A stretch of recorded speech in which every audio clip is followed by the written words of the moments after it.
Hello, everybody. Welcome to Reclaim the Podcast. I'm your host, Thaís Sky.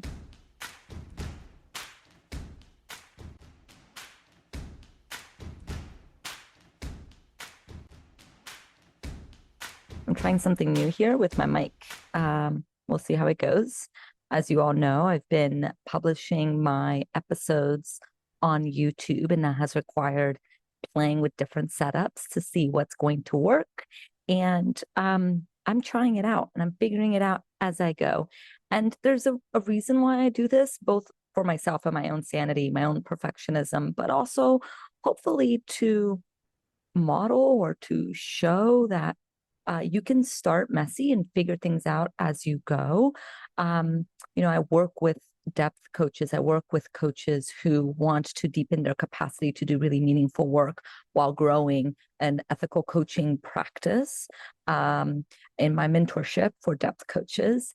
And one of the things that I often see when working with people who really care about this work is that we are often coming into it wanting to get things perfect and wanting to get things right. And there is a line between wanting things to be thought through and ethical and in integrity with what feels right for us, and becoming so paralyzed by perfectionism that we then don't do anything at all. And I know intimately what it's like to struggle with perfectionism. And it can really debilitate our ability to continue to do the work that we feel so called and drawn to do. So in my mentorship, we talk often about what it means to play with our perfectionism, to push the boundaries of the perfectionism, and to really understand what it may be protecting so that we get out of our own way and put ourselves out there.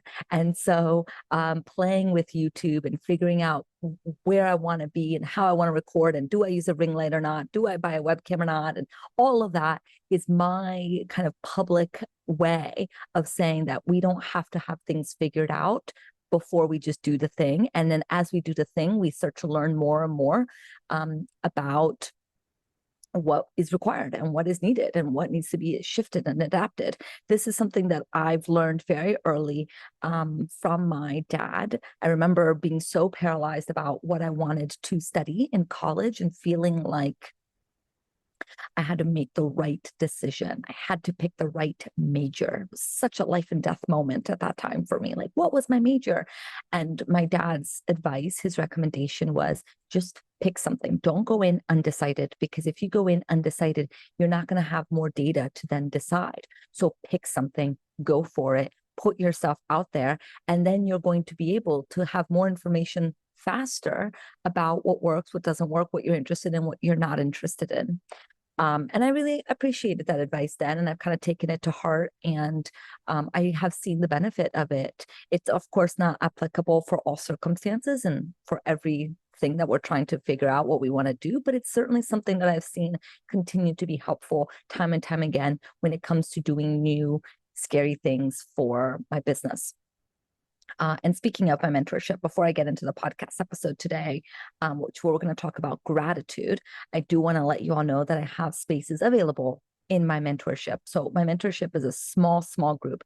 I cap it at 4 coaches. So practitioners, coaches, healers, women who are committed to bettering the world and want to be of service and have felt a call to use their skills, their empathy, their compassion, their capacity to care into the service of other people's healings.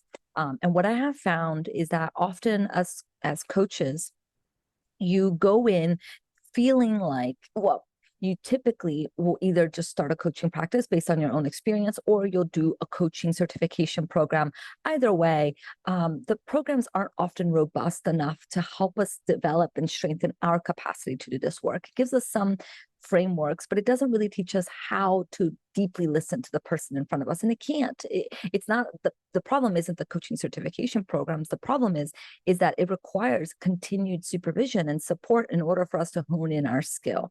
And when I became a therapist and saw the potency and power of supervision and how much it has absolutely revolutionized and changed what I was capable of handling and navigating and thinking about in my own work, I knew that I wanted to bring that type of support into the coaching realm. So my mentorship for depth coaches is an opportunity for you to not only get supervision and support of your practice, like what the people who are sitting in front of you, and like, let's think about what may be going on for them and how we can best support them.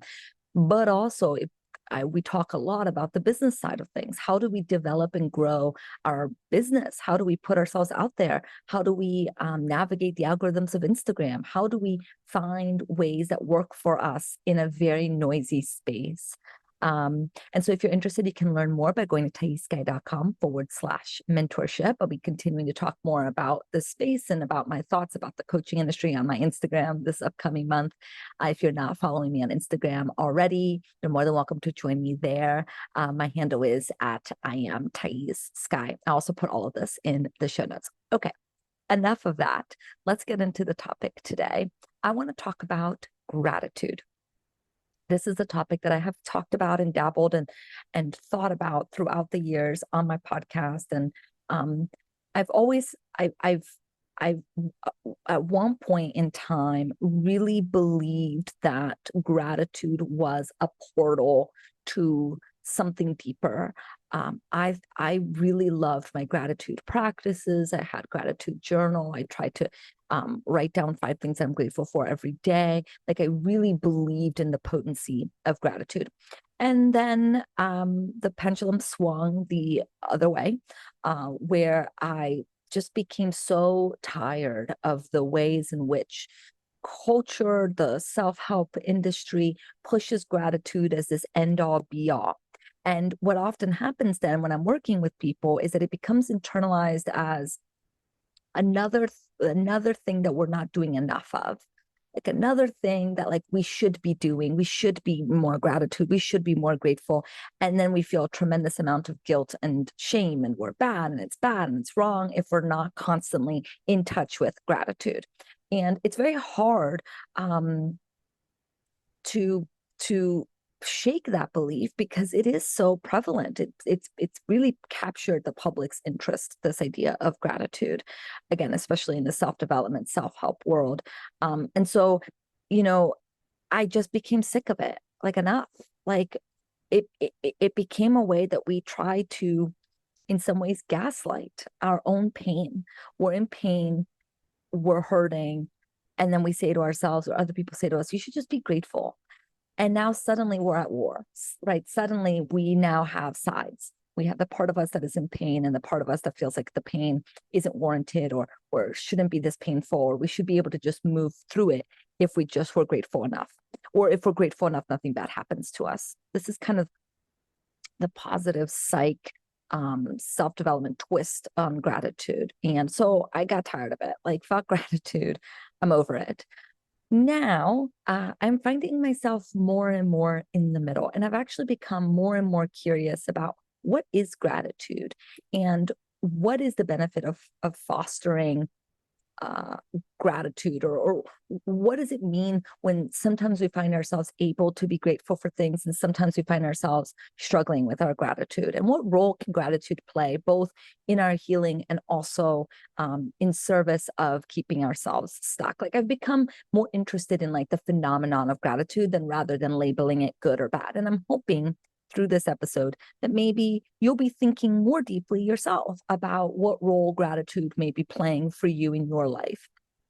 And maybe we can think of gratitude as an internal experience that can sometimes provide help and can sometimes push us further down.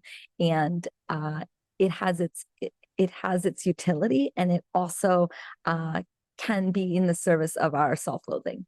And when we can think more nuanced about this idea of gratitude, then maybe we can be more thoughtful about how we use it. So that's kind of my goal here for today as we talk about gratitude. And I have my notes here that I'm going to be pulling up so I can reference it. So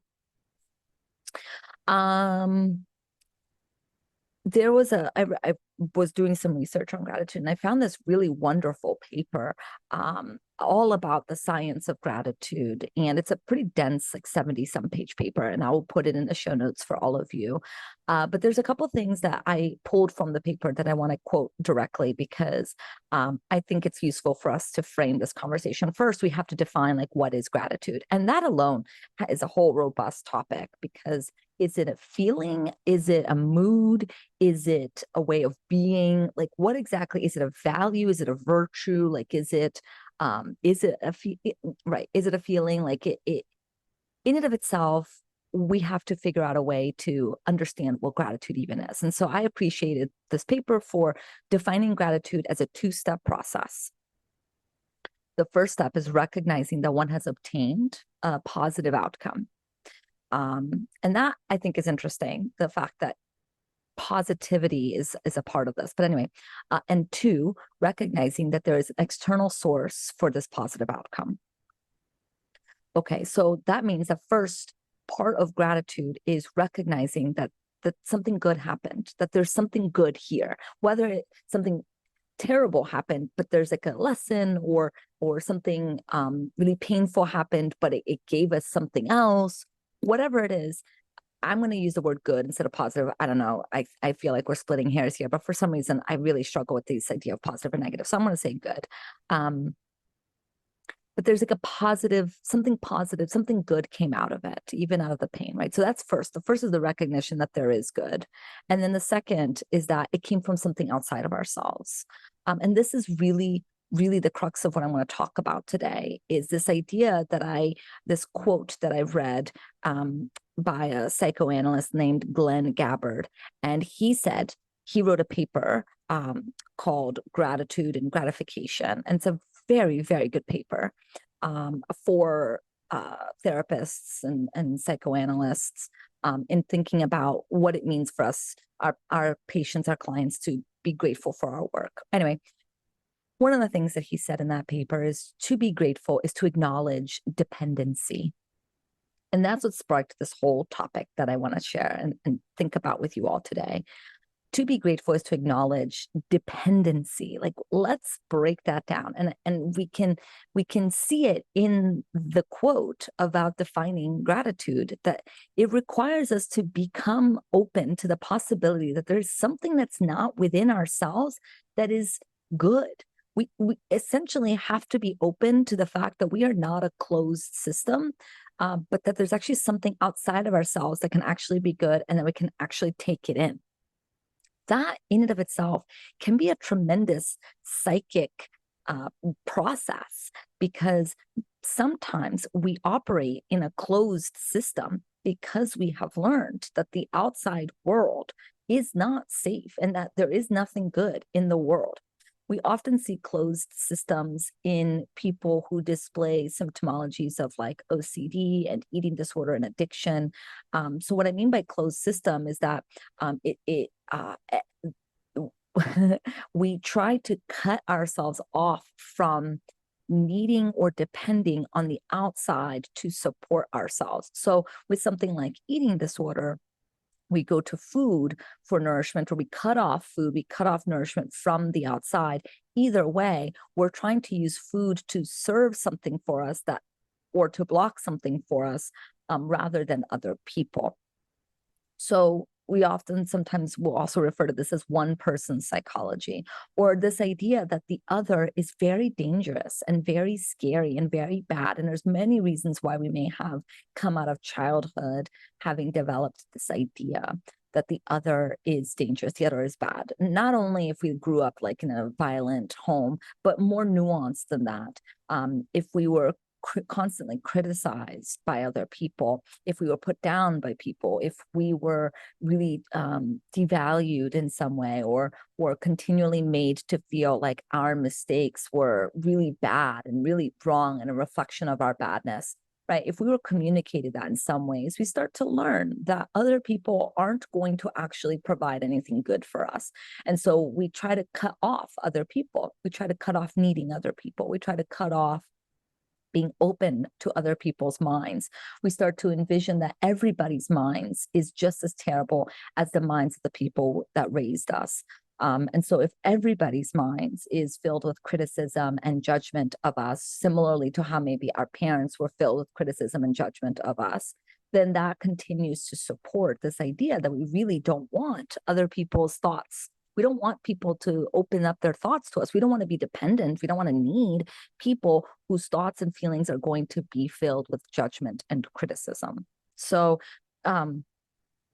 if we want to take a step back, just so I can explain this a little bit more, what tends to happen as we develop psychologically through childhood is that we start to adopt certain ideas of how the world is based on how we are related to.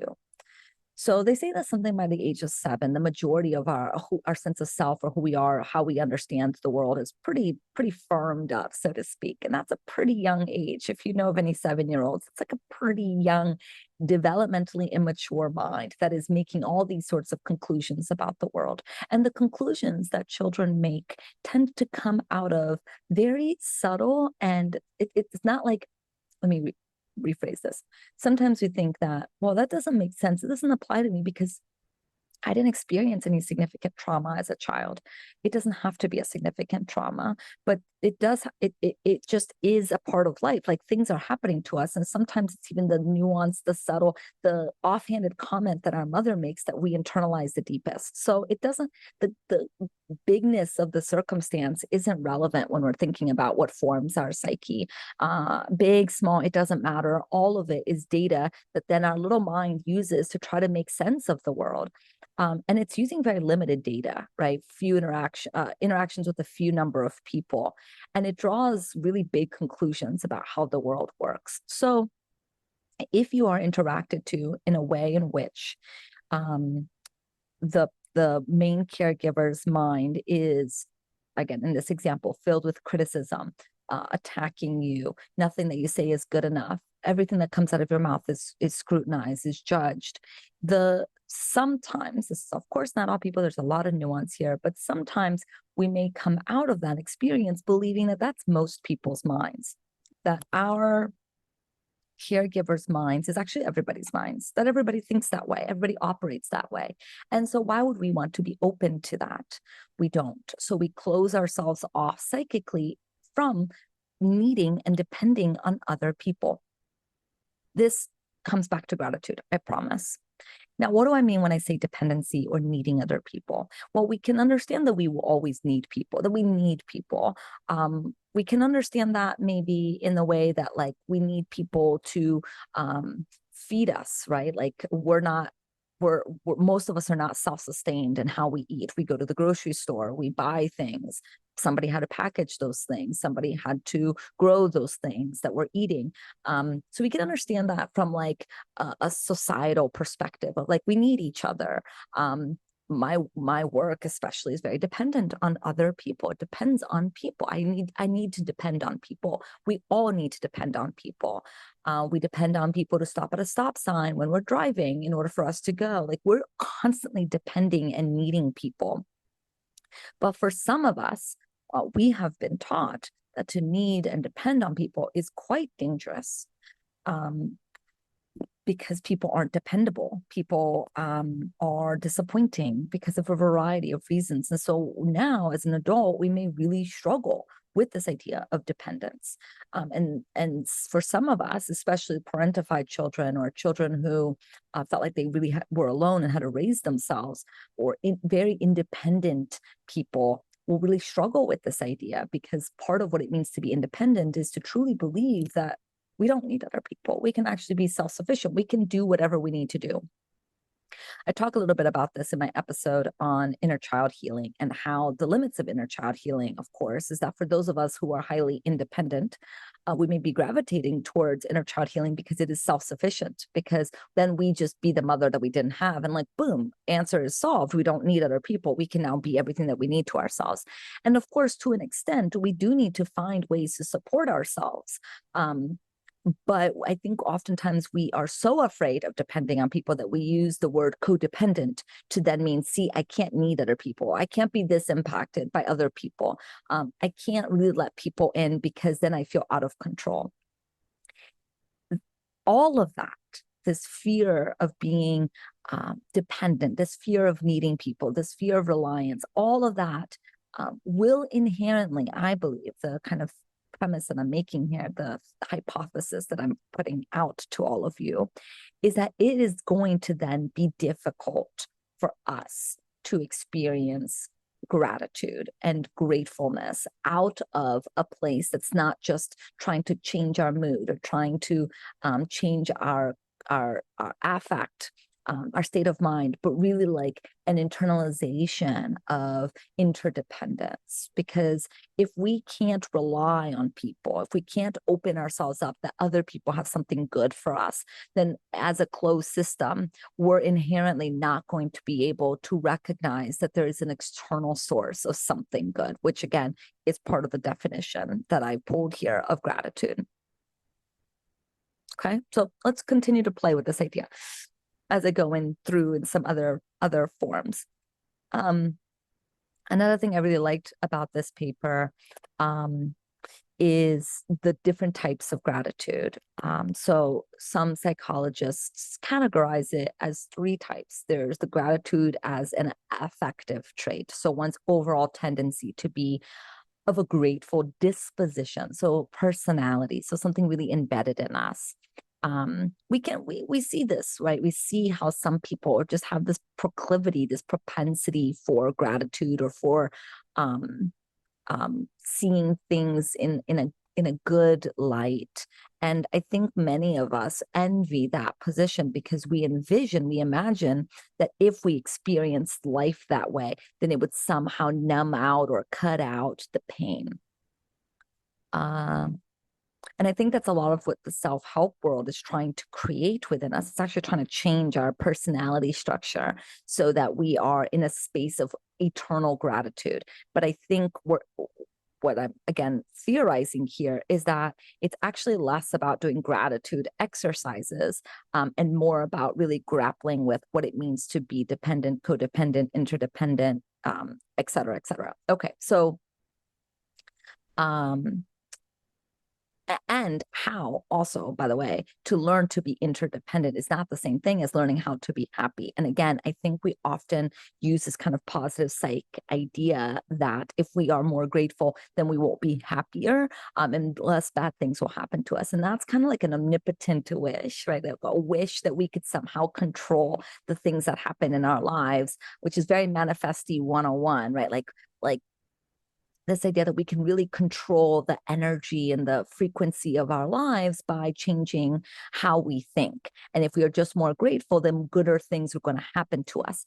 And like, okay, what if maybe by grappling with interdependence, we actually then become more available to see the good that is already around us and more capable of then experiencing good things because we're opening ourselves up to also bad things. And so in order for us to actually experience gratitude as a deeper sense of who we are actually having to open up to more difficult feelings as well. Like, what if, right? That's not something that I think is often talked about in self-development, but I think that I think there's merit into that idea. Okay, back to the 3 types of gratitude. So gratitude is an affective trait, again, a disposition or a mood, right? A daily fluctuation in overall gratitude. And an emotion, a more temporary feeling of gratitude that one may feel after receiving a gift or a favor from somebody. I think that doing gratitude journals and waking up every morning and thinking about what you're grateful for, I think those 2 things can really impact mood and can impact feeling. And I think the wish is that it would do something more permanent. And I think then we get really frustrated when it doesn't change something more permanent. And that's when the self-loathing comes in. And that's when we feel the shame that we're doing something wrong, that there's something bad here. But maybe it's not that there's something bad. Maybe we just have to be mindful of the limitations of the tools that we're using. That gratitude journals can change our mood and it can be really wonderful, but it's probably not going to take away the trauma of unemployment or the challenges of navigating grief and loss and the death of a loved one. Okay, so I thought that was an interesting part of the article. And then there's one more part of the article that I want to quote here, and then we'll move onward. Many scientists, and this supports my thesis. Again, remember, my thesis that I'm proving here is that if we want to think about gratitude connected with interdependence, then instead of focusing more deeply on cultivating gratitude, the invitation is for us to focus more deeply in the ways in which we relate. Like maybe gratitude is more of a relational experience of being able to bring in something good from the other rather than just a skill. Okay, so that's my hypothesis. Okay, so to support this hypothesis, another paragraph of the article. Many scientists see this desire to repay generosity as an expression of gratitude. In fact, some scientists suggest that gratitude may have evolved as a mechanism to drive this reciprocal altruism, thereby turning strangers into friends and allies who are more likely to help one another. Okay, so what I glean from that paragraph is that there is a biological aspect of gratitude, again, as a relational understanding that when we are generous and when we are grateful, we're actually also acknowledging our interdependence. We're helping, when we help each other, we're acknowledging that when we give and when we receive, like this symbiotic experience requires us in some ways to be open to interdependence, to depending on other people. And so if we want to experience more gratitude, then in some ways we have to work through some of our fears of what it means to really open ourselves up to other people. Yes. And so part of the thing that I want to make super clear is that suffering isn't the result of a lack of gratitude. Bad things happening to you isn't a result of you not being grateful enough. These ideas, I think, are really dangerous because, again, they perpetuate this idea of omnipotent control. We can somehow control suffering. We can somehow control bad things happening to us. When I think what's closer to the truth is that bad things do happen. Pain is part of life. Suffering, is a part of life. And the more that we awaken to the realities of what it means to need each other and work through some of these relational deficits that we may have developed out of childhood, the less we then feel like maybe we have to close ourselves off from the pain, because pain is part of what then allows us to experience gratitude. Pain is interdependent. Pain comes out of being hurt by another or by being wounded by another, right? So again, the reason why we often create a closed system in our mind, or we try to cut off our needs of other people, or we try to push people away, is because we're hoping that by doing so, we're also eliminating the experience of disappointment and pain, frustration, and resentment, all of these complicated feelings that come up for us in relationship. If we are raised in a way where relationships were really painful, where we found our needs not getting met by the other, if we found ourselves being, again, continually disappointed or let down by the other, what we're internalizing is that there is nothing good of the other, and that other people really only bring disappointment. So how brilliant it is for us to then settle into a belief that we don't need other people. What we're doing there is we're cutting off from the pain, from the experience of disappointment and all the anger, the frustration of the other.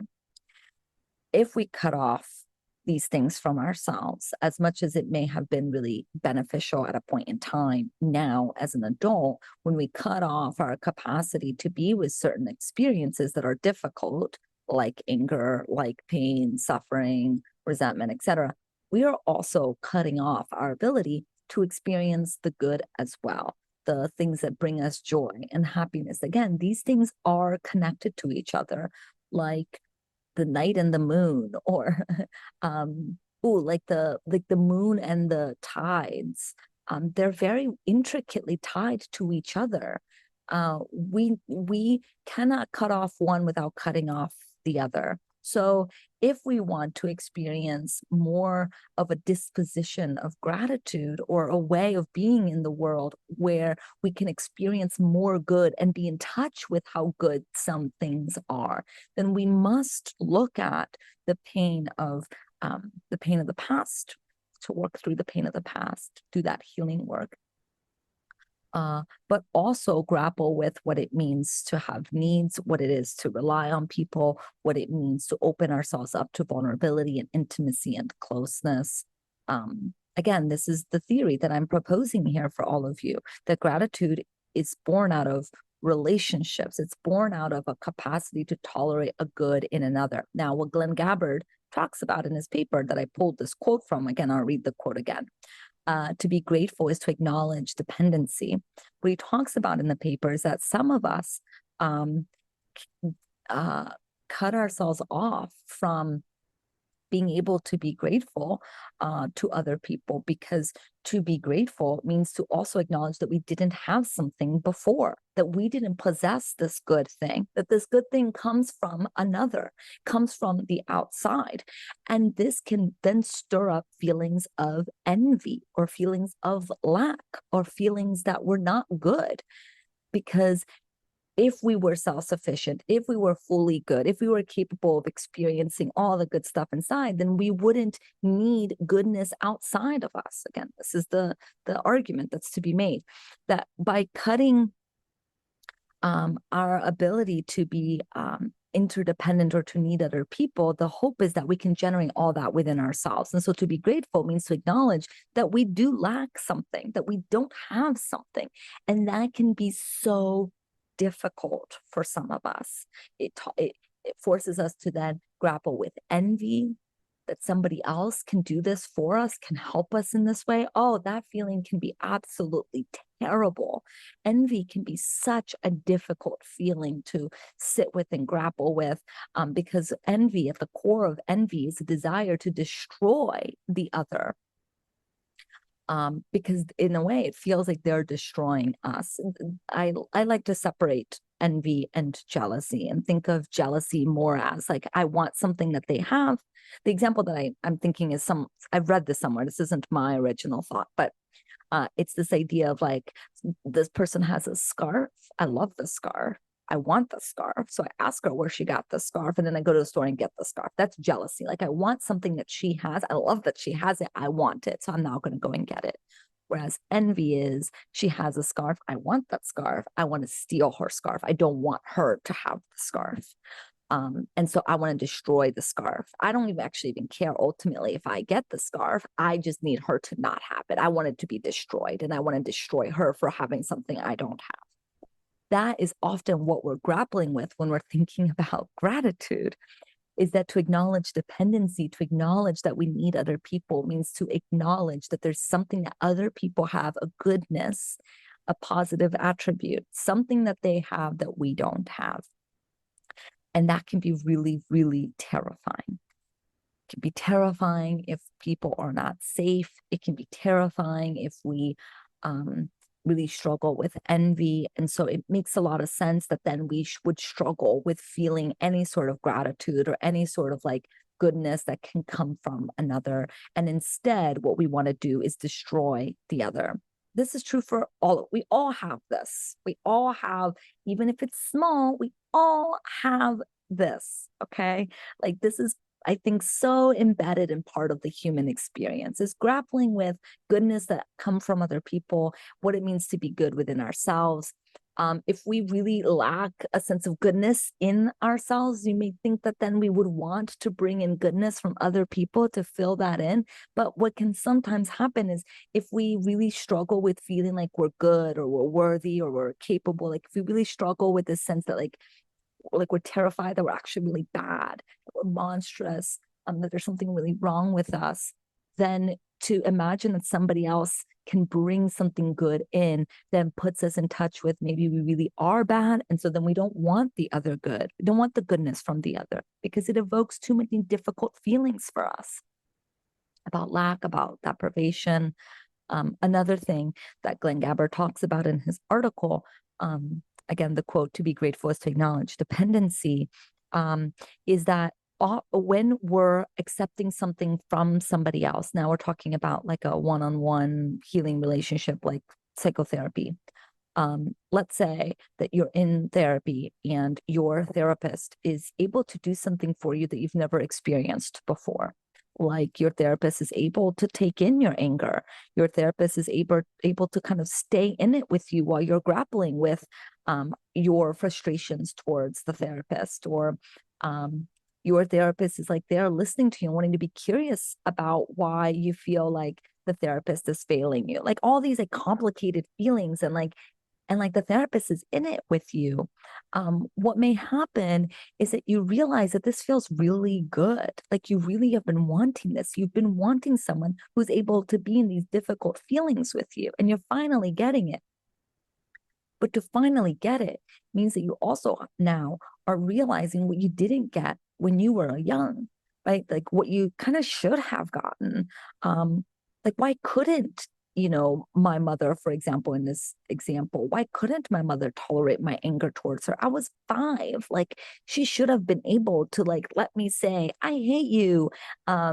And why couldn't she? And now as an adult, this person is doing that for me and like is able to be in it with me, maybe imperfectly, like there may be all sorts of complicating factors here, but we may now get in touch with one, that there's goodness that the other person is providing us. That can be difficult, but also it may put us in touch with what we didn't get in the past. And that may kick us off into a grief cycle, a mourning of what we didn't get and should have gotten, but didn't get, not because of maybe any malicious intent, but because our parents are also imperfect. And maybe they did their best, but their best wasn't good enough for what we needed at the time. And so to accept the goodness of the therapist, the fact that this therapist is able to do something really important for us, may now put us in touch with grief and loss. And that can be really hard. And so it's better in some ways to push that therapist away and to devalue the therapist and to not accept the goodness that that therapist is offering, then to have to mourn and grieve the loss of what we didn't get. Because in order to mourn the loss of what we didn't get, we have to now put our parents off of the pedestal of perfect. This can be really, really, really, really hard. Everything that I'm talking about here can be really, really hard. So it's I really want to highlight that this is why, in some ways, gratitude may be hard for us. And it doesn't mean that we're broken. It doesn't mean that there's something wrong with us. It just may mean that we've been thinking about it a little bit too shallowly. We may be thinking about it, hoping that just doing gratitude journals every day would really help with this deeper pain, this deeper internal experience, this kind of closed circuit experience. And maybe you're finding that it's not working. And again, it's not a fault of your own. Like maybe the tool is just not the right tool for you for now. But on the other hand, the benefit of doing these types of gratitude exercises, should you want to do them, is that it does build the muscle. It builds the muscle of seeing the good outside of us, seeing what is good around us. And that can be useful for some of us.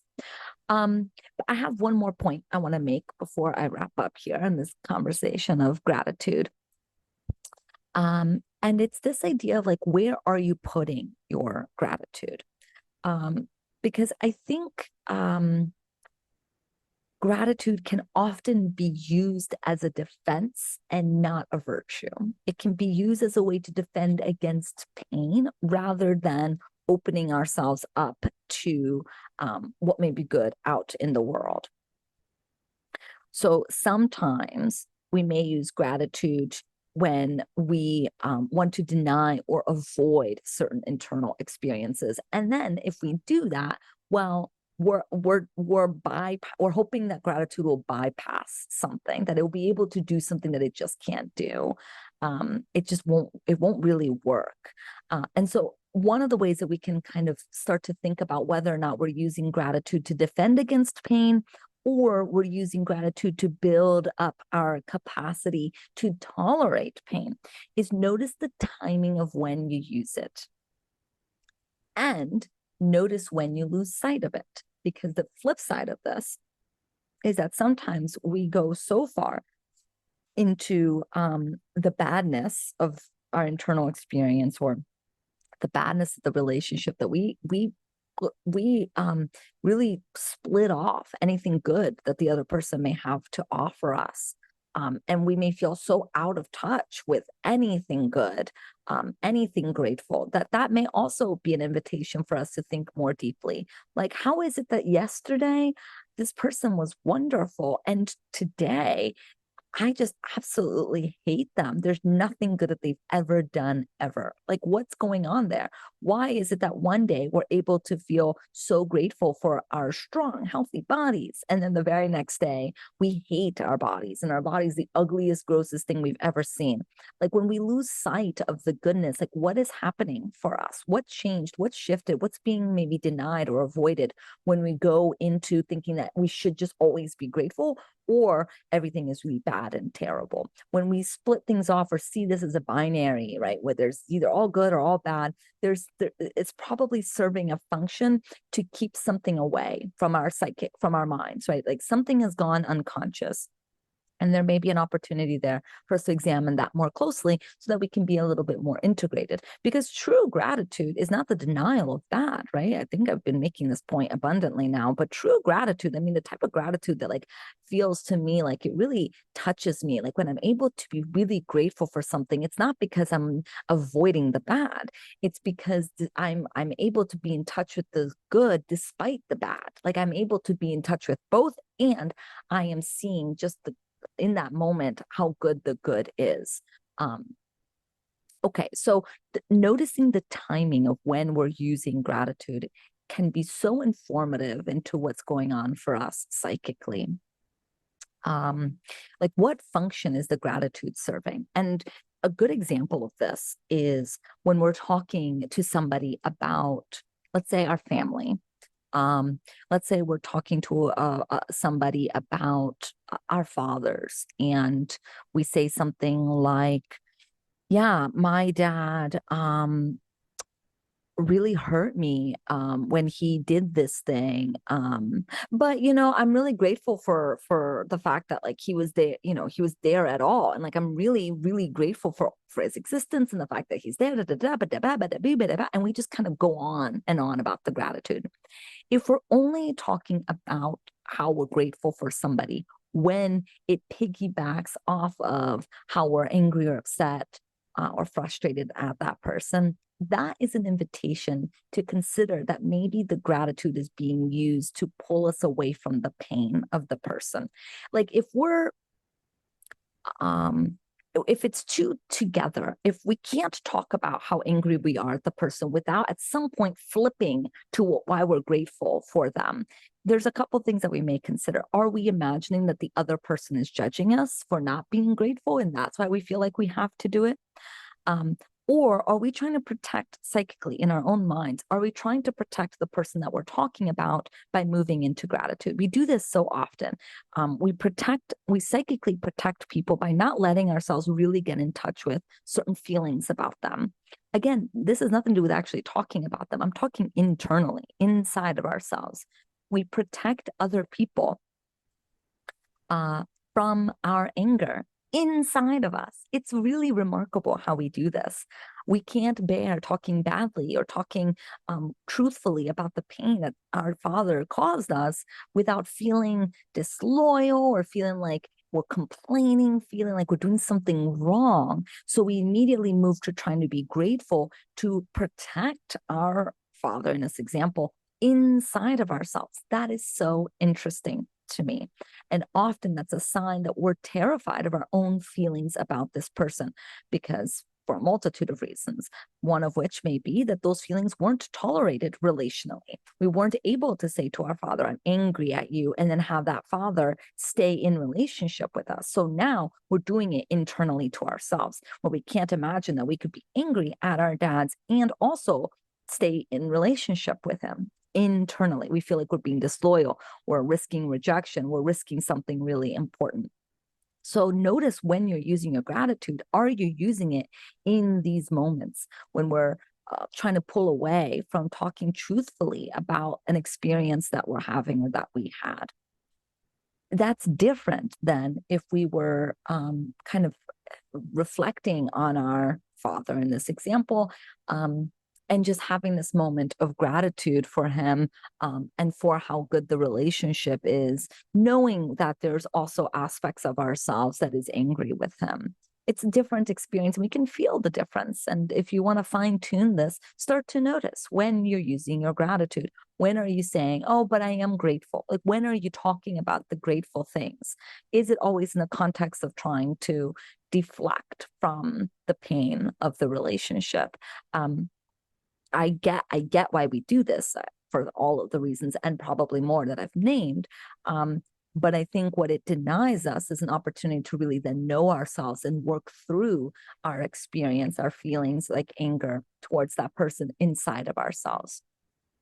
It is truly one of the things that I really love about being a therapist and working psychoanalytically, or depth oriented, thinking about the unconscious, is just how much we really try to keep stuff out of our own minds. There's so many thoughts and feelings that we really don't ever want to let ourselves experience, and yet is there and is happening. And it's really remarkable and interesting how we have internalized boundaries of what we're allowed to think and feel, even if there's no consequence. Like, if you're talking to your therapist about how angry you are with your dad, there's no ultimate consequence in that. Like, your therapist isn't now going to call up your dad and be like, oh my gosh, can you imagine what your daughter has said about you? Like, giving yourself over to some of these thoughts and feelings won't call, like, it doesn't ultimately like lead back to your father unless you choose to do that. And yet we are terrified. We're terrified that if we let ourselves think certain things or feel certain things, it's going to change something internally for us about our relationship with that individual. And we can feel very protective of that. But what we're denying ourselves is a more robust experience of that person, as well as an opportunity for us to work through those tender places inside of us.